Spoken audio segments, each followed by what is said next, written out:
Hello everyone, welcome to Tech4 Info. आज की video बहुत ही इंपॉर्टेंट है उन सभी बच्चों के लिए जो किसी कॉलेज में, चाहे गवर्नमेंट कॉलेज हो चाहे प्राइवेट कॉलेज हो, किसी भी कॉलेज में पढ़ रहे हैं और वो एजुकेशन लोन लेना चाहते हैं। तो उनके लिए ये वीडियो बहुत ही इंपॉर्टेंट हो। मैंने ये नहीं रख रहा इस वीडियो में कि वो बच्चा एमसीए का है या किसी और कोर्स का हो, किसी भी कोर्स के बच्चे हो तो उनके लिए वीडियो बहुत ही यूजफुल है जो एजुकेशन लोन लेना चाहते हैं। तो ये वीडियो आप हल्का सा भी स्किप करने की कोशिश भी मत करिएगा, क्योंकि हर एक पॉइंट आपके लिए बहुत ही इंपॉर्टेंट होने वाला है। तो ध्यान से सुनते जाइएगा हर पॉइंट्स को। कोई भी पॉइंट अगर समझ में ना आए तो वीडियो को आप बैक करके दोबारा सुनिएगा। अगर फिर भी ना समझ में आएगा तो आप मेरे से कांटेक्ट करने की कोशिश करिएगा। जो पॉसिबल होगा मैं बताने की कोशिश करूंगा। उसका लिंक जो होगा डिस्क्रिप्शन बॉक्स में मिलेगा आपको, वो मेरी इंस्टाग्राम आईडी होगी, वहां से आप हमसे पूछ सकते हैं। वीडियो में जो हमारा एक ओवरव्यू होगा, जो एक फोकस होगा कि इन पॉइंट्स पे होगा कि मैं एक आपको बताऊंगा कि एजुकेशन लोन आखिर होता क्या है। सबसे पहली बात यही होगा। फिर सेकंड चीज, बहुत बच्चों का क्वेश्चन है कि रेट ऑफ इंटरेस्ट जो होगा वो क्या होगा, उसके बारे में डिस्कस करेंगे हम। रेट ऑफ इंटरेस्ट बहुत सारे फैक्टर्स पे डिपेंड करता है, तो उन सारे फैक्टर्स को मैं आपके सामने विथ प्रूफ रखने वाला हूं, तो उसको ध्यान से देखिएगा। इसके अलावा आपकी एलिजिबिलिटी क्या होगी, कि आपकी एलिजिबिलिटी क्या हो कि आप एजुकेशन लोन ले सकते हैं, उसके बारे में भी डिस्कस करूंगा। कौन कौन से डॉक्यूमेंट्स लगने वाले हैं आपके पूरे प्रोसेस में, उसका भी डिस्कशन किया जाएगा इस वीडियो में। एक लोन लेने में कॉलेज का क्या रोल होता है, और अब विथ काउंसलिंग आते हैं, विदाउट काउंसलिंग आते हैं तो क्या रोल होता है, उसके बारे में भी मैं डिस्कस करने वाला हूं। और लास्ट होगा कि किस किस प्रोसेस से हमें होकर गुजरना होगा एजुकेशन लोन लेने के लिए। तो ये सारे पॉइंट्स पूरे वीडियो में होंगे, जो कि काफी ही डिटेल में हमने कवर किया है। तो चलिए वीडियो को आगे बढ़ाते हैं। अगर मैं बात करूं लोन, एजुकेशन लोन क्या होता है, तो एजुकेशन लोन उन बच्चों के लिए होता है जो बच्चे फाइनेंशियली वीक हैं, जिनकी इनकम अच्छी नहीं है, फैमिली इनकम सही नहीं है, या उनके लिए गवर्नमेंट ने एक स्कीम लाया है जिसके थ्रू वो एजुकेशन को बढ़ावा देने के लिए बच्चों को एजुकेशन लोन प्रोवाइड करती है, वो भी मिनिमम इंटरेस्ट पे। मिनिमल इंटरेस्ट होता है एजुकेशन लोन के लिए। जो कोशिश उनकी होती है, एजुकेशन लोन पे इंटरेस्ट किस बैंक का कितना है वो डिपेंड करता है बहुत सारे फैक्टर्स पे। उस पे स्पेशली मैं डिटेल में डिस्कस आगे करने वाला हूं, तो आप देखते रहिएगा अंत तक। इसके अलावा लोन जो होता है, एजुकेशन लोन बहुत सारे टाइप्स के होते हैं, वो भी डिस्कस आगे किया जाएगा। एजुकेशन लोन आपका किस लिए ले रहे हैं, क्या आप इंडिया में पढ़ने के लिए ले रहे हैं, या आप बाहर पढ़ने के लिए, मतलब आउटसाइड इंडिया में पढ़ने के लिए ले रहे हैं, इसके लिए भी आपको लोन मिलते हैं, गवर्नमेंट देती है। एजुकेशन लोन जो होता है वो जनरली जो होता है बैंक हायर एजुकेशन के लिए प्रोवाइड करती है। लो एजुकेशन के लिए मिलता है बट चांसेस बहुत कम होते हैं। हायर एजुकेशन के लिए लोन आसानी से मिल जाते हैं, ज्यादा प्रेफरेंस मिलती है हायर एजुकेशन के लिए। इसके अलावा बैंक जब भी आपको लोन देती है तो बैंक अपने साइड से ये चेक कर लेती है प्रॉपर तरीके से कि जो उसका रिटर्निंग अमाउंट होगा उसकी प्रोबेबिलिटी क्या है, उसका रिटर्न करने की प्रोबेबिलिटी क्या है, कितने चांसेस है, कितने परसेंट चांसेस है कि आप बैंक के अमाउंट को रिटर्न कर पाए। इस चीज को ध्यान में रखते हुए बैंक आपको लोन देती है। अगली बात होगी कि अगर आपको लोन चाहिए तो उसके लिए एलिजिबिलिटी क्या होगी। तो एलिजिबिलिटी की बात करें तो पहला एलिजिबिलिटी ये है कि आप अगर इंडिया में लोन ले रहे हैं, कि आप इंडियन नेशनल हो, pursuing higher education in India और अब्रॉड। मतलब इस बात की कंफर्मेशन हो कि आप हायर एजुकेशन इंडिया में या इंडिया से बाहर ले रहे हैं, साथ में आप एक इंडियन सिटीजन हो, इस बात का प्रूफ उनको चाहिए, तब आप एलिजिबल होते हैं। दूसरी चीज कि आप अगर इंडिया में स्टडीज कर रहे हैं तो किन किन कोर्सों के लिए आपको मिलेगा। तो कोर्सेज हैं कि आपके लिए ग्रेजुएशन कर रहे हैं, जैसे कि बीटेक कर रहे हैं या बीए कर रहे हैं, बीएससी कर रहे हैं, इन सब चीजों के लिए भी मिलता है। बीकॉम कर रहे हैं, पोस्ट ग्रेजुएशन में आप एमटेक कर रहे हैं, एमसीए कर रहे हैं, और इसके अलावा आप एमबीए कर रहे हैं, इन सारे कोर्सेज के लिए आपको मिलेगा। एमबीबीएस कर रहे हैं तभी आपको मिलेगा, एमडी कर रहे हैं तभी आपको मिलेगा। इन सब चीजों के लिए आपको इंडिया में मिलता है। इसके अलावा आप सारे टेक्निकल जो कोर्सेज हैं, प्रोफेशनल डिग्रीज हैं, डिप्लोमा है, उनके लिए भी कॉलेज जो होता है या बैंक द्वारा लोन मिलता है। लेकिन कंडीशन ये होता है कि जो कॉलेज हो, यूनिवर्सिटी हो, वो यूजीसी या एआईसीटीई, आईएमसी या गवर्नमेंट द्वारा अप्रूव्ड हो। कुछ ऑटोनोमस बॉडी होते हैं like IITs, IIM, NITs, triple ITs, ये सब ऑटोनोमस बॉडीज होती हैं। इनके लिए भी जो होते हैं एजुकेशन लोन प्रोवाइड किए जाते हैं, इसके लिए भी मिलता है। साथ में अगर आप टीचर की ट्रेनिंग करना चाहते हैं, नर्सिंग कोर्स करना चाहते हैं, जो कि सेंट्रल गवर्नमेंट के अंडर में आता हो या स्टेट गवर्नमेंट के अंडर में आता हो, तो उसके लिए भी गवर्नमेंट आपको लोन प्रोवाइड करती है। अगर आप कोई रेगुलर डिग्री ले रहे हैं, डिप्लोमा ले रहे हैं, जैसे कि कोई एरोनॉटिकल हो, पायलट ट्रेनिंग का चल रही है, शिपिंग जैसी चीजें हो रही है, इसके अलावा कोई डायरेक्टर जनरल या सिविल एविएशन या शिपिंग कॉन्सर्न्ड रेगुलेटरी अथॉरिटी जैसे आप स्टडीज अब्रॉड से कर रहे हैं, इंडिया से कर रहे हैं, तो इन सब चीजों के लिए भी आपको लोन मिलता है। इसके अलावा job oriented professional and technical graduation degree course and post graduation degree diploma course like MCA, specially MCA, MBA and MS, आप इन सब मास्टर्स को आप कर रहे हैं इंडिया में कहीं भी, तो इसके लिए भी आपको लोन आराम से गवर्नमेंट प्रोवाइड करती है। साथ में अगर आप बाहर पढ़ना चाहते हैं, लाइक आउटसाइड ऑफ इंडिया, तो उसके लिए भी आपको गवर्नमेंट लोन देती है। वो हो सकता है कोई भी आपका पोस्ट ग्रेजुएशन हो सकता है, कोई डिप्लोमा हो सकता है, लाइक एमसीए, एमबीए या एमएस, कुछ भी हो, किसी रेपुटेटेड यूनिवर्सिटी से होना चाहिए। ऐसे नहीं किसी भी छोटे मोटे यूनिवर्सिटी में आप जाके एडमिशन ले लीजिए तो आपको गवर्नमेंट देगी, नहीं। अच्छा यूनिवर्सिटी हो जहां से लगता हो कि गवर्नमेंट को लगता हो, बैंक को लगता हो कि आप वहां से अपनी एजुकेशन कंप्लीट करने के बाद बैंक को आप अमाउंट रिफंड कर देंगे, पेमेंट कर देंगे, तो आपको लोन वो दे देती है। बात करता हूं रेट ऑफ इंटरेस्ट की, कि अगर आप लोन लेते हैं तो बैंक आपके ऊपर, आपके अमाउंट के ऊपर कितना इंटरेस्ट लगाएगी, इस चीज के बारे में। तो पहला पॉइंट इसमें है कि हम इस चीज के लिए कंफर्म नहीं बोल सकते हैं कितना इंटरेस्ट लगाएगा, वो बैंक टू बैंक या बहुत सारे फैक्टर्स पे डिपेंड करता है। तो वो फैक्टर्स है, पहला फैक्टर है कि ये आपके बैंक पे डिपेंड करेगा, अलग अलग बैंक का अलग रेट ऑफ इंटरेस्ट है। इसके अलावा ये आपके अमाउंट पर भी डिपेंड करता है कि आप कितना अमाउंट लोन के रूप में ले रहे हैं, उस पर भी डिपेंड करता है। इसके अलावा ये कॉलेज के ऊपर भी डिपेंड करता है, लाइक एनआईटीज के लिए अलग है, आईआईटीज के लिए अलग है, आईआईएम के लिए अलग है, ट्रिपल आईटीज के लिए अलग है, तो और अलग अलग कॉलेज के लिए, प्राइवेट के लिए अलग है, तो अलग अलग कॉलेज के लिए अलग अलग रेट ऑफ इंटरेस्ट है। अगर हम एक एवरेज बात करें तो लगभग 8 to 9% एक एवरेज रेट ऑफ इंटरेस्ट आता है।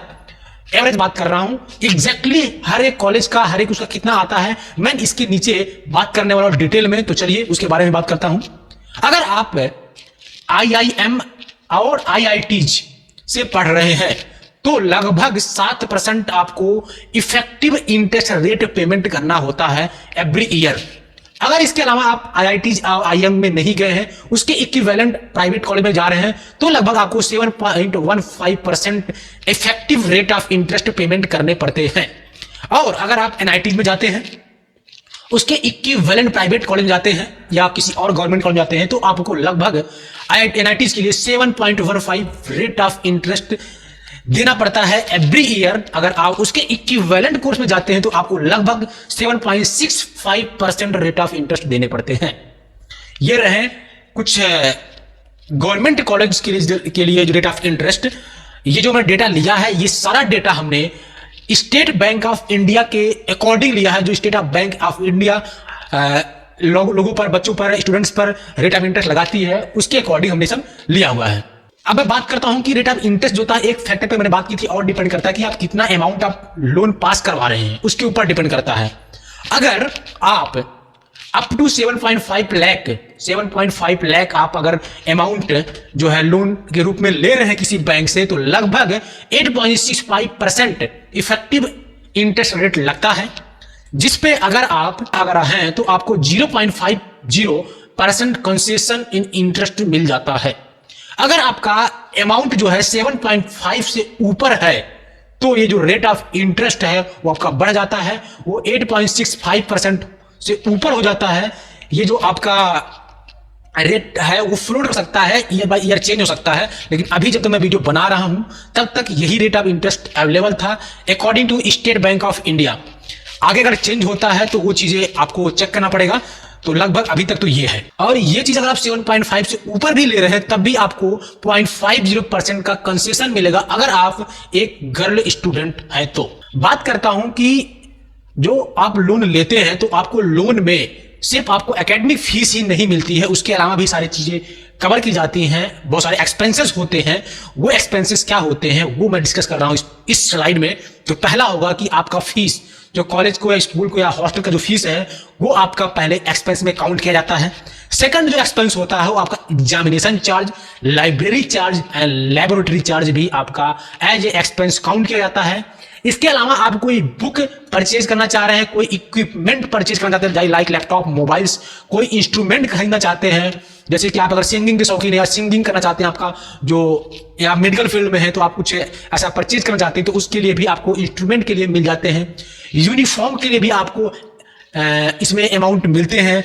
और इसके अलावा मैंने बता दिया आपको कंप्यूटर के लिए भी मिलते हैं। Essential competition of course maximum 20% of total tuition fees payable for the completion of course. इसका मतलब यह हुआ कि आपका लगभग 20% जो ट्यूशन फीस है वो कोर्स कंप्लीट होने के बाद ये चीजें आपको पेमेंट करनी पड़ती है। जैसे कि आपने कोई परचेज किया बुक का या इक्विपमेंट का, ये सब चीजें आपको लगभग 20% आफ्टर कंप्लीटिंग कोर्स पे करना पड़ता है। 20% आपने पेमेंट कर दिया, 80% नहीं किया तब भी कोई दिक्कत नहीं। यहां आप ध्यान दीजिएगा मेरी बातों पे कि अगर आप कोई बुक परचेज कर रहे हैं, लैपटॉप ले रहे हैं या कोई इंस्ट्रूमेंट ले रहे हैं तो उन कंडीशन में आपको 20% पेमेंट करने हैं, ना कि आपका एकेडमिक फीस या कॉलेज फीस, हॉस्टल फीस या लाइब्रेरी चार्ज का पेमेंट करना है। वो आपका अलग से मंथली आप जो भी या हाफ ईयरली जो भी आप फिल करवा देंगे उनको आप देना चाहते हो मंथली आप दे सकते हैं। बिल्डिंग फंड, रिफंडेबल डिपॉजिट के अलावा भी कुछ चीजें आप दे सकते हैं। और इसके अलावा ट्रैवल एक्सपेंसेस, जैसे कि आप कॉलेज में एडमिशन आपने ले लिया है, आप रह कहीं और रहे हैं तो वहां से अप डाउन करने में जो आपका खर्चा लग रहा है उसका भी आप एक्सपेंस जो है इसमें काउंट किया जाता है, कवर किया जाता है।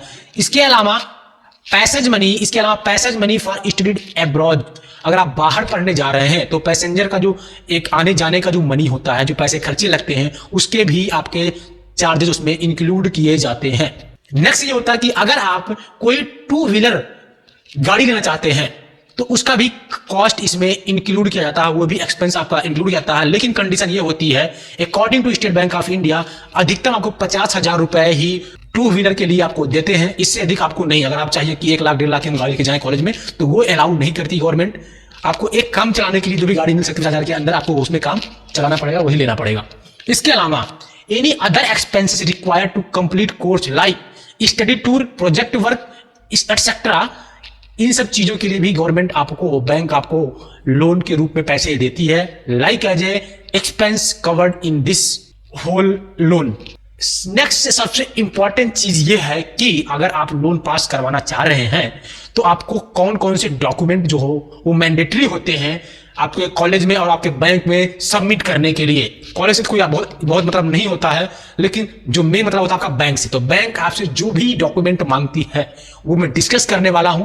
कुछ डॉक्यूमेंट के ऊपर कंडीशंस हैं, उसको आप ध्यान से देख लीजिएगा। और ये जो डॉक्यूमेंट मैं बता रहा हूं इन जनरल बता रहा हूं, हो सकता है किसी बैंक में 2-1 डॉक्यूमेंट एक्स्ट्रा भी मांगे तो वो चीजें हो सकती हैं, लेकिन जो मेन डॉक्यूमेंट्स हैं वो यही है। पहला जो डॉक्यूमेंट आपसे मांगेंगे वो होगा कि आपका 10th का, 12th का और ग्रेजुएशन का, अगर आप ग्रेजुएशन नहीं आप पीजी के लिए अप्लाई कर रहे हैं, ठीक है, पोस्ट ग्रेजुएशन के लिए, तो आपका ग्रेजुएशन का भी मार्कशीट से मांगते हैं।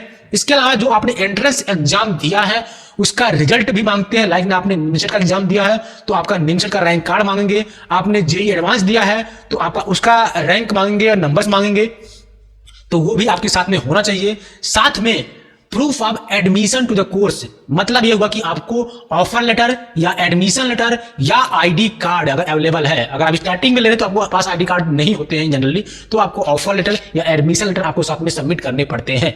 इसके अलावा schedule of expenses of the courses, कि आपने जो भी पैसे आपके कोर्स में लगने वाले हैं, कब कब कितने लगने वाले हैं, उनका एक शेड्यूल होता है जो कि कॉलेज बना के देता है। जब आप कॉलेज में जाएंगे तो उनसे आप एज ए डिमांड ड्राफ्ट की मांग करते हैं तो वो आपको कंप्लीटली एक डिमांड ड्राफ्ट बना के देते हैं कि इतना फीस हमारे यहाँ लगने वाले हैं इस कोर्स के लिए, इस टाइम पर लगेंगे। तो वो सारा कुछ आप बैंक में सबमिट करेंगे, उसके अकॉर्डिंग आपको फीस को पेमेंट करते हैं।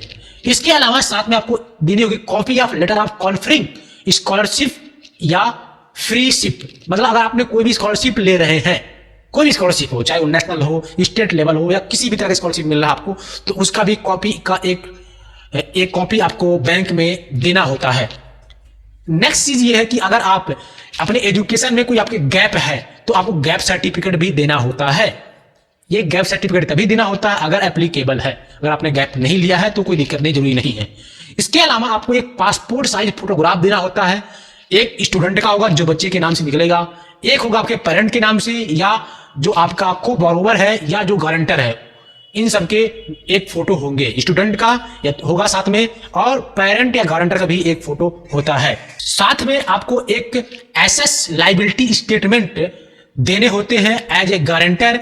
7.5 लाख से ऊपर आप अमाउंट ले रहे हैं एज ए लोन, तो आपको एक्सेस लायबिलिटी देनी पड़ती है कि आपका जो एक्सेस लायबिलिटी है उसका स्टेटमेंट देना पड़ता है, को एप्लीकेंट देना पड़ता है एज ए, आपको मतलब मोटे मोटे बात करूं मैं तो गारंटर देनी पड़ती है अगर 7.5 लाख से ऊपर अमाउंट ले रहे हैं। वो लोग जो कोई जॉब कर रहे हैं, सैलरी कर रहे हैं, तो उनको सैलरी स्लिप देनी पड़ती है और फॉर्म 60 या लेटेस्ट इनकम टैक्स मतलब ITR रिटर्न देनी पड़ती है। जो सैलरीड पर्सन है, जो सैलरी नहीं ले रहे हैं, अगर कोई बच्चा है पढ़ रहा है तो उनके लिए सैलरी नहीं होती है, तो उनके लिए ये इंपॉर्टेंट नहीं है, वो इस पर ध्यान ना दें। और जिनके पास सैलरी नहीं आती है, कोई बिजनेस करते हैं, कुछ और करते हैं या जो भी है, तो उनको एक अपने बिजनेस का एड्रेस प्रूफ देना होगा, लेटेस्ट IT रिटर्न देने पड़ते हैं। ये उस कंडीशन में है अगर आप 7.5 लाख से ऊपर ले रहे हैं तो आपको ये कंडीशंस हैं। इसके अलावा साथ में आपको एक बैंक अकाउंट स्टेटमेंट देना होगा for last 6 month. Last 6 month का आपका जो बैंक अकाउंट का स्टेटमेंट है वो आपको देना होगा। वो किसका होगा? चाहे आपके पेरेंट का होगा, चाहे आपके गार्जियन का होगा, चाहे जो गारंटर है उसका।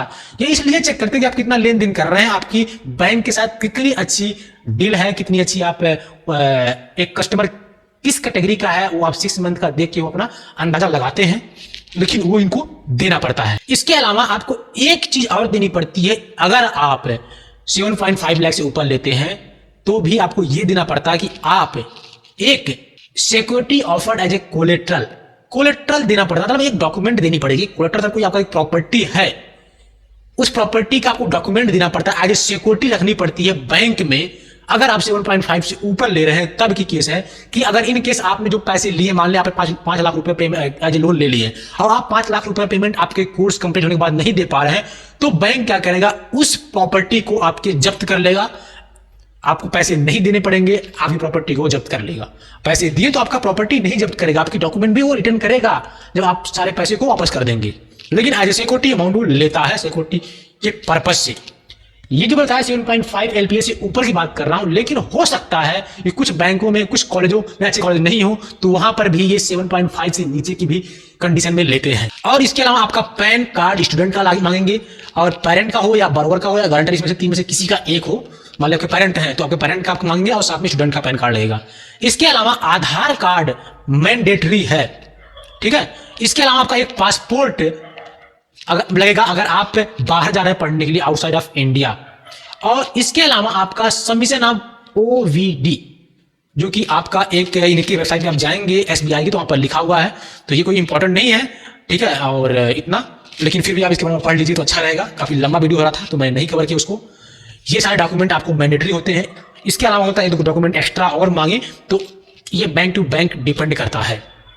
अब मैं बात करता हूं प्रोसेस ऑफ अप्लाई की, कैसे आपको अप्लाई करना है। तो सबसे पहला काम क्या है? आप जाइए बैंक में, जहां से लोन लेना है वहां अपना अकाउंट ओपन करवा लीजिए।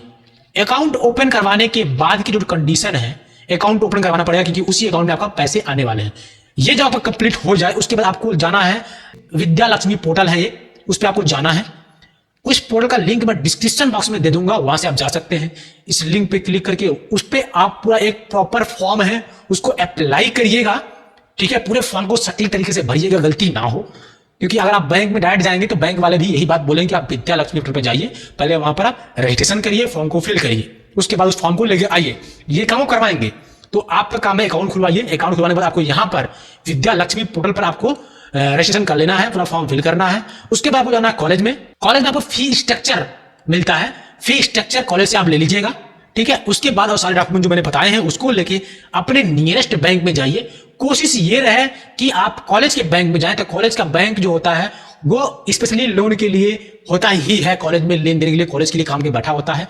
आउटर लोग वहां बहुत कम आते हैं, तो इसलिए ये अच्छा हो कि आप कॉलेज पे बैंक जाएं, थोड़ा आसानी होती है मिलने में। तो मेरा प्रेफरेंस ये रहेगा कि आप पहला ट्राई जो कोशिश करिए, बैंक जो हो आपका कॉलेज का बैंक हो। वैसे कोई बैंक देने को देता है, दिक्कत नहीं है, लेकिन प्रेफरेंस की बात मैं कर रहा हूं, कॉलेज से थोड़ा इजीली मिल जाते हैं। ये कंडीशंस हैं और सारा चीज आप प्रोसेस कंप्लीट करेंगे तो इस प्रोसेस में मिनिमम लगभग 1 महीने का वक्त लगता है। ये नहीं आपने गया तुरंत किया हो जाता है, इतना आसान नहीं होता है। बैंक में बैंक भी आपके हर एक डॉक्यूमेंट को कंप्लीटली हर तरफ से वेरीफाई कर लेगी। जब वो सेटिस्फाई हो जाती है तब आपका बैंक जो होता है आपको अमाउंट नहीं देती है, आपके कॉलेज के अकाउंट में डायरेक्ट ट्रांसफर करती है, ठीक है। तो ये होता है आपका अमाउंट। और जो बात रही अलग अलग अमाउंट की, लाइक जैसे कि हमें लैपटॉप लेना है या कोई बुक्स लेनी है, उन चीज़ों के लिए बाइक लेनी है, तो उसका भी अमाउंट आपको डायरेक्ट शॉप पे प्रॉफर देता है, आपको नहीं देता है, वो शॉप पे बेचता है। हमारी दुकान से ले रहे हैं, जहां से भी ले रहे हैं, डायरेक्ट वहां देगा आपको। ठीक है, उसकी कंडीशंस होती हैं कुछ, वो आप बैंक पे जाएंगे तो आपको पता लग जाएगा। और बाकी जो मेन चीज था मैंने कवर कर लिया है। इसके बाद भी आपको कोई डाउट है तो आप मेरे से इंस्टाग्राम पे कॉन्टेक्ट करिएगा, वहां पे आपके सभी प्रश्नों का उत्तर देने की कोशिश करूंगा।